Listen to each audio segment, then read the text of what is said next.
Red టీవీలో మీ వ్యాపార ప్రకటనల కోసం ఈ నంబర్ని సంప్రదించండి 6281747728. నమస్తే. ప్రస్తుతం మనతో పాటు సీనియర్ జర్నలిస్ట్ దాము బాలాజీ ఉన్నారు. ఆయనతో మాట్లాడదాం. నమస్తే సార్. నమస్తే సార్, ట్విట్టర్ అంటే ఎక్స్లో ఒక నాగబాబు ట్వీట్ ఒకటి బాగా వైరల్ అవుతుంది. దానివల్ల వైసీపీ వాళ్ళు కొంచెం ఉత్సాహంగా ఉన్నారనుకోవచ్చు. అండ్ ఒక వాదన ఏంటి అంటే పవన్ కళ్యాణ్ స్వతహాగా నిర్ణయాలు తీసుకోవట్లేదు, చంద్రబాబు వల్ల ఇన్ఫ్లుయెన్స్ అవుతున్నారు అని చెప్పేసి వినిపిస్తుంది. మీరేమంటారు? అసలు ఈ ట్వీట్ ఏందనేది చూద్దాం. అంటే మామూలుగానే నాగబాబుకి ఒక లక్షణం ఉంది అనమాట. ఆయన కొద్దిగా పక్కన మేధావులని వాళ్ళని పెట్టుకొని ఉంటాడు, వాళ్ళతో మాట్లాడుతుంటాడు. అటువంటి వీడియోలు కూడా అప్పుడప్పుడు పెడుతుంటారు. అంటే గతంలో కమ్యూనిస్ట్ పార్టీలో పనిచేసి కొంత చదువుకున్న వాళ్ళు అట్లా. అంటే తను మేధావి, చాలా తెలివైనవాడు అన్నట్టుగా నాగబాబు బిల్డప్ ఇస్తుంటాడు. నిజానికి అతనికి ఇన్హెరెంట్గా అంత సీన్ లేదు, కానీ అలాగా ట్రై చేస్తుంటాడు. అంటే దాన్ని తెలివి కంటే కూడా అత్తెలివి అనొచ్చు. నాగబాబు అటువంటి అత్తెలివిని ప్రదర్శిస్తూ ఉంటాడు. సో ఇప్పుడు కూడా ఈ ట్వీట్లో కూడా అటువంటి అత్తెలివిని ప్రదర్శించడం వల్ల అది బూమరాంగ్ అయినట్టుగా మనం అర్థం చేసుకోవచ్చు. ఆ అత్తెలివి ఏంటంటే ఒక కొటేషన్ పెట్టాడు, కన్ఫ్యూషియస్ అని. కన్ఫ్యూషియస్ ఎవరంటే చైనీస్ కింగ్ అండ్ ఫిలాసఫర్. ఆయన వెరీ పాపులర్. కన్ఫ్యూషియస్ ఫిలాసఫీ చైనాలో చాలామంది ఫాలో అవుతారు. కొన్ని శతాబ్దాల నుంచి ఇన్ఫ్లుయెన్స్ ఉందన్నమాట. సో ఆయన కొటేషన్ ఆయన చెప్పాడో లేదో మనకు తెలియదు. ఇదొక ఇది ఉంటుంది అనమాట. మనం ఎప్పుడైనా ఒక మాట చెప్పాలనుకుంటే ఎవరికొకడికి ఆపాదించాలి. స్వామి వివేకానందాన్ని కింద పెట్టేయచ్చు. సో మేము చిన్నప్పుడు పాంప్లెట్లు రాస్తే అలా పేర్లు పెట్టేసేవాళ్ళం. పండిట్ జవహర్లాల్ నెహ్రూ అన్నాడు అనేసి. అన్నాడో లేదు ఎవడు చెక్ చేయాలి, అలాగే ఏమన్నా చేశాడని కూడా డౌట్ వచ్చింది నాకు. సో ఆయన కొటేషన్ ఏంటంటే, వయసు ఎక్కువయిందని పెద్దవాడని ప్రతి వెధవని గౌరవించనక్కర్లేదు, ఎందుకంటే వెధవలు కూడా పెద్దవాళ్ళు అవుతారు. అది ఆయన అంటే వయసు ఎక్కువ కాబట్టి ఎవరికి గౌరవం ఇవ్వాల్సిన అవసరం లేదు, ఎందుకంటే వెధవలు కూడా పెద్దవాళ్ళు అవుతుంటారు. సో పెద్దవాడు కాబట్టి గౌరవం ఇవ్వాలి అనేది రాంగు. నిజానికి మంచి కొటేషను, అప్లికబుల్ అయ్యే కొటేషన్. కానీ నాగబాబు ఇప్పుడు ఎందుకు ఈ కాంటెక్స్లో పెట్టాడు అనేది చర్చ.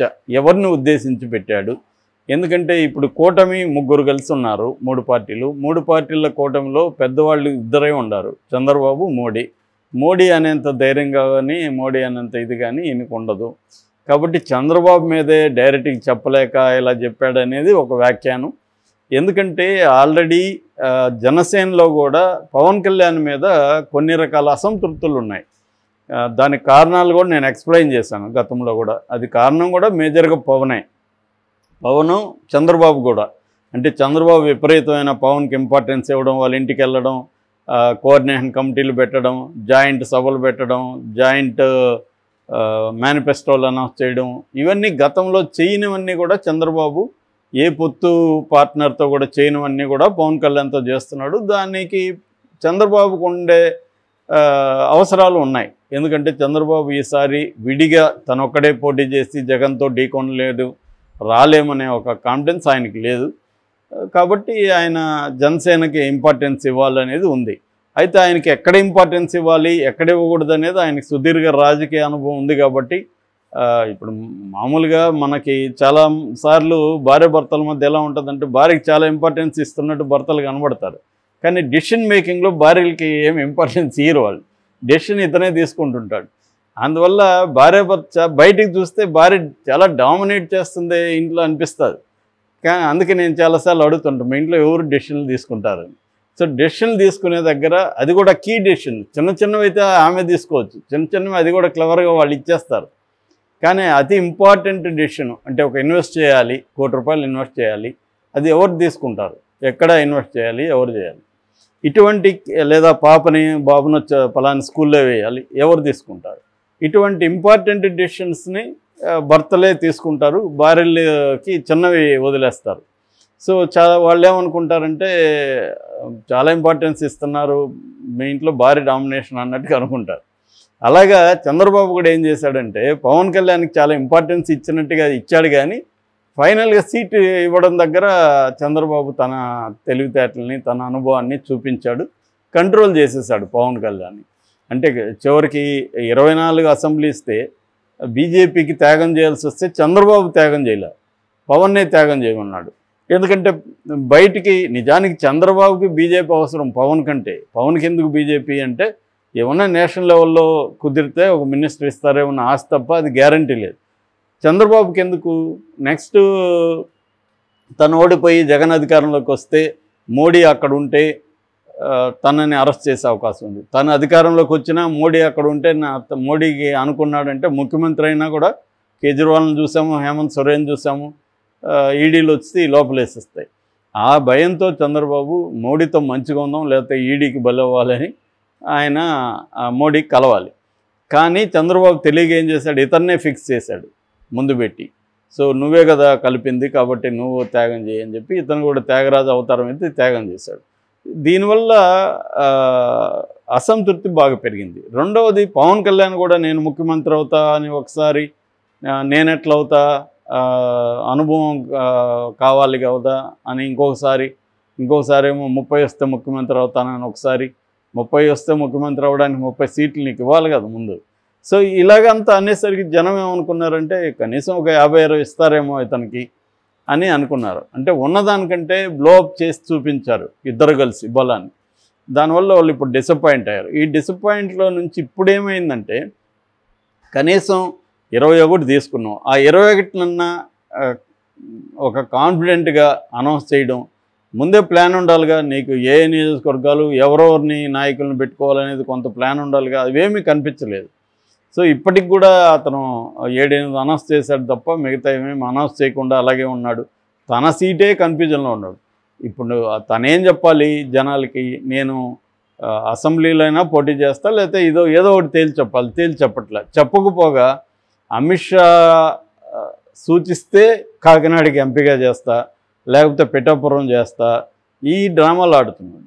దీన్నేమో వాళ్ళు కొంతమంది అదేదో అంటారు మామూలుగా, ఎందుకు పడ్డారు అంటే పడలేదు పల్టీ కొట్టానన్నా అంట. అలాగా ఇతనికి ఇన్ఎఫిషియన్సీని కూడా చాలా ట్రాప్ వేస్తున్నాడు. జగన్ ట్రాప్లో పవన్ ట్రాప్లో జగన్ గిలగిల్లాడుతున్నాడని ఎవరో పోస్ట్ పెట్టారు. ఏం ట్రాప్ అంటే ఎక్కడ పోటీ చేస్తున్నాడో తెలియకుండా జగన్ ఏమారుస్తున్నా అంట. కాబట్టి జగన్ ఇబ్బంది పడిపోతున్నా. ఇతను ఎక్కడ పోటీ చేస్తాడో తెలిస్తే కదా మనం అతను ఓడించడానికి ప్లాన్ చేయాలని జగన్ కష్టపడుతున్నాడు. ఎవడైనా ఒక ఒక పార్టీ అధ్యక్షుడు ఇలా ఉంటాడనేది నాకు ఆశ్చర్యమే. ఎందుకంటే ఎంతో ముందుగా అనౌన్స్ చేస్తారు వాళ్ళు ఇది చేయడం. అంత నువ్వు జగన్ ఓడిచ్చేస్తాడని అంత భయంలో ఉండి చివరిదాకా తేల్చకపోతే జనంలోకి వెళ్ళిపోతుంది కదా ఇతను భయపడుతున్నాడు జగన్కి అని.